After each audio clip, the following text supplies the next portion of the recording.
Welcome to Meet the Candidates 2024, a voter education program brought to you by the Shakopee Chamber of Commerce. My name is Tim Zunker, and I'm the president with the Shakopee Chamber and Visitors Bureau. Our hope is that these candidate interviews and profiles will help you, the voter, understand your choices when it comes to the 2024 election. We ask voters to arm themselves with the information necessary to make educated choices and to make casting your vote a priority.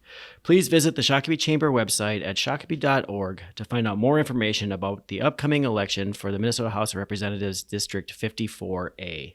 And now I'd like to introduce Aaron Paul, who is running for Minnesota House of Representatives District 54A. Aaron, thank you for joining us today. Please tell us a little bit about yourself. Well, thank you for the invite. Yes, my name is Aaron Paul. I've been a Shakopee resident for close to 24 years. I'm married, 3 kids. My son just graduated from high school. In fact, my wife and I were talking. This is the first time in 20 years we don't have travel sports. So I thought I'd ruin that by campaigning over the summer.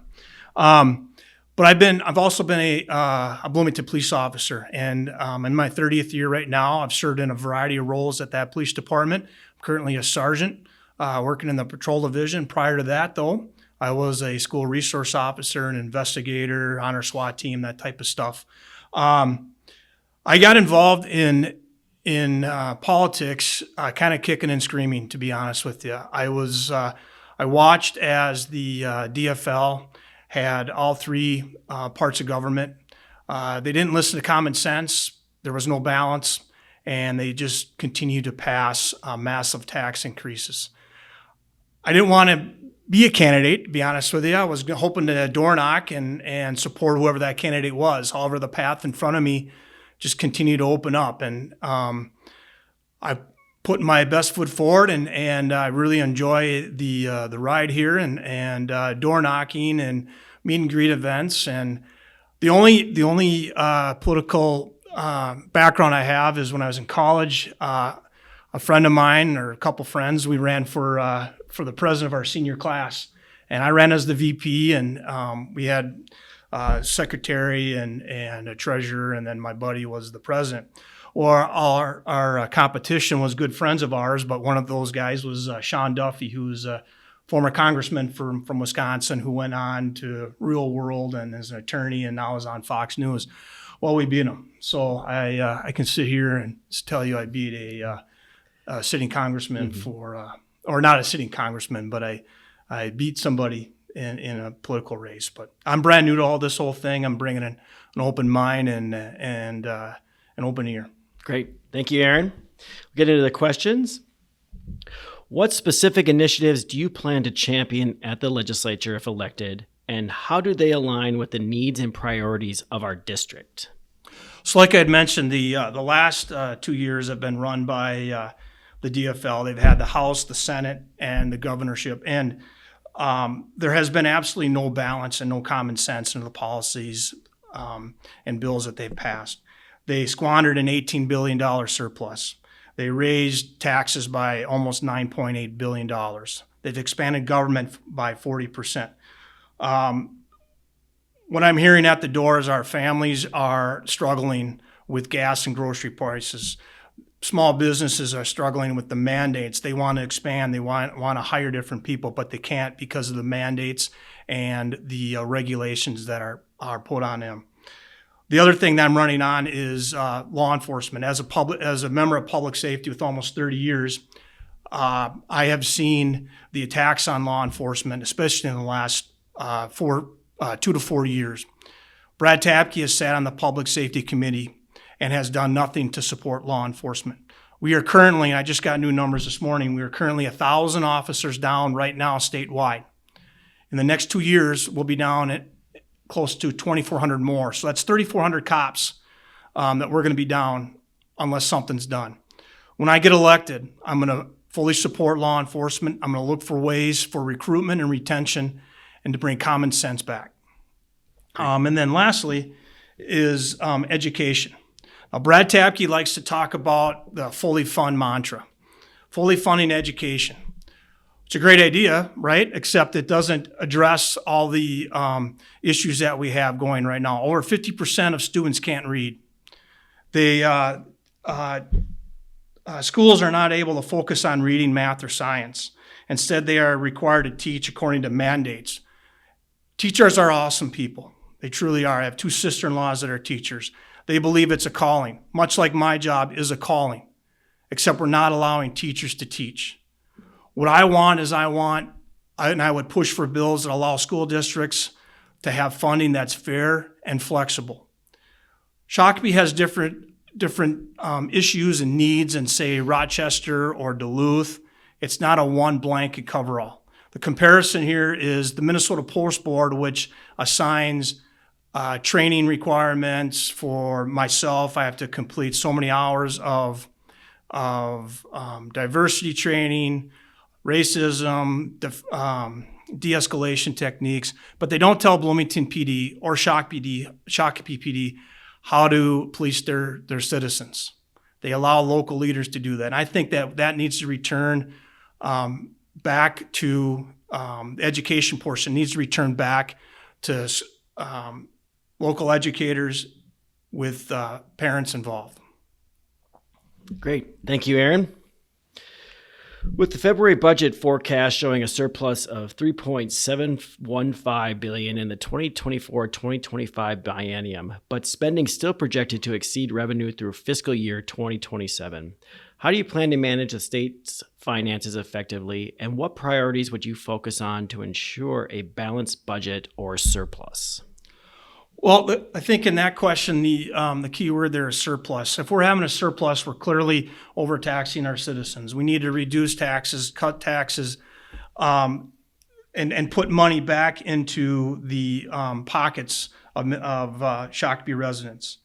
I think that the fact that there is very little to any investigation in holding people accountable for the fraud, the rampant fraud that's been going on in the nonprofits is disappointing to me. Nobody has lost their job. Yeah, there are people that have committed the fraud that are going to jail. However, those commissioners and such that were in charge, there's been no accountability for them.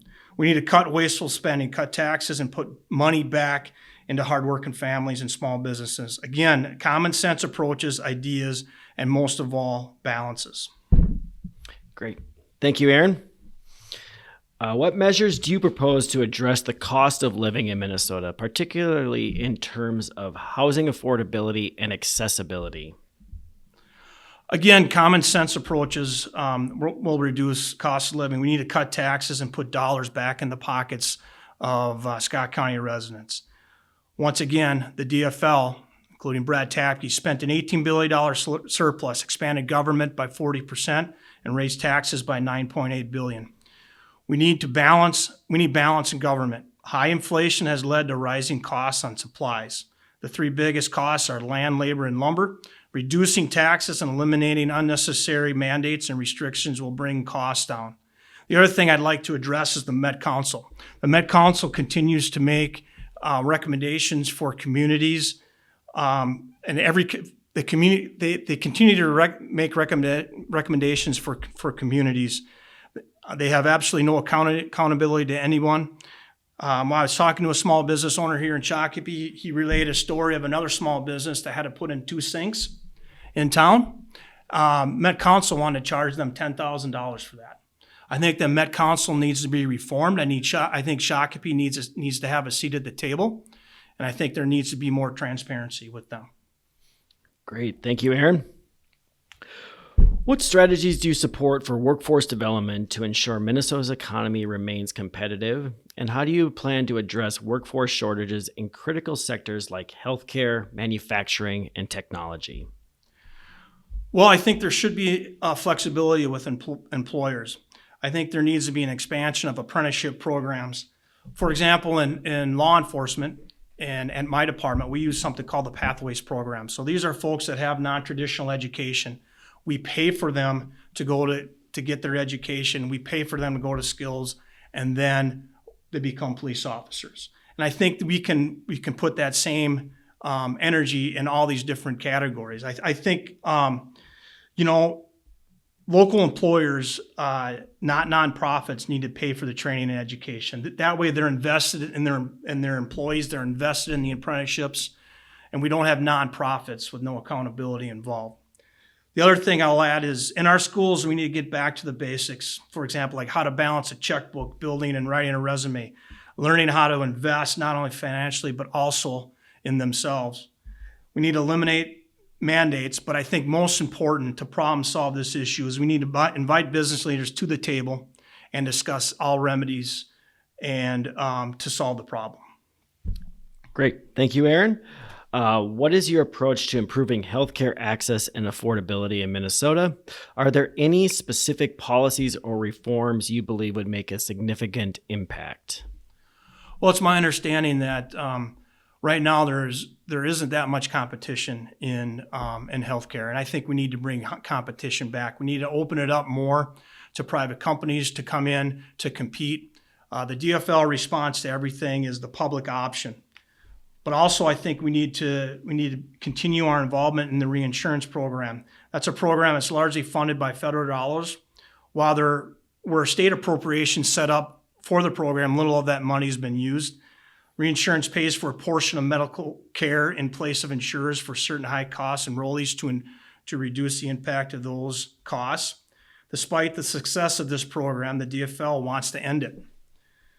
And if this is ended, and without reinsurance program, the expiration of federal subsidies and no plan, the DFL were responsible for premium increases for thousands of Minnesotans. Again, the alternative for the DFL is to push their public option, which will reduce choice for families across the state and financially strain urban and rural healthcare providers. Great. Thank you. And what is your position on the legalization of sports betting in Minnesota? And if you support, how would you ensure the revenue generated is used effectively for the benefit of the state? Yes, I support it. I want to support jobs at Canterbury and also at the casino. I would only support a bill which is accepted by both. The revenue that would be generated, in my opinion, should go to addiction, education, and event planning.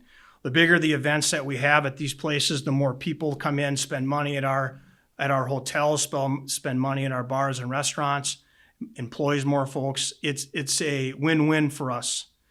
And incidentally, recently there was a vote for historical horse racing at Canterbury. It did not have enough votes to pass.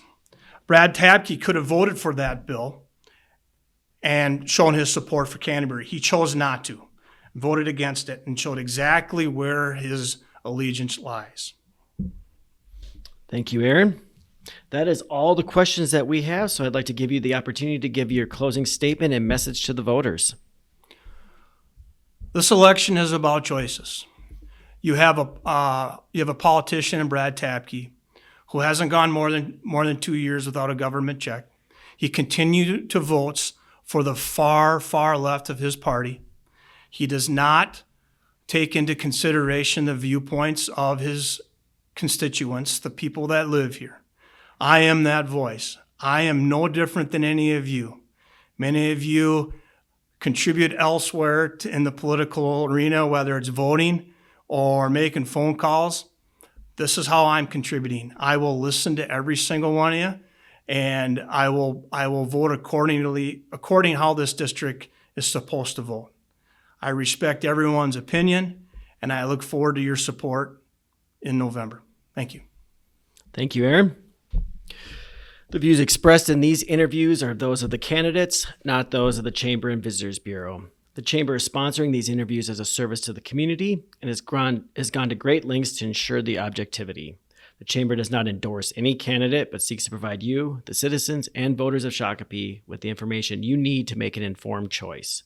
The Shakopee Chamber and Visitors Bureau extends a sincere thank you to the candidates. Once again, thank you, Aaron.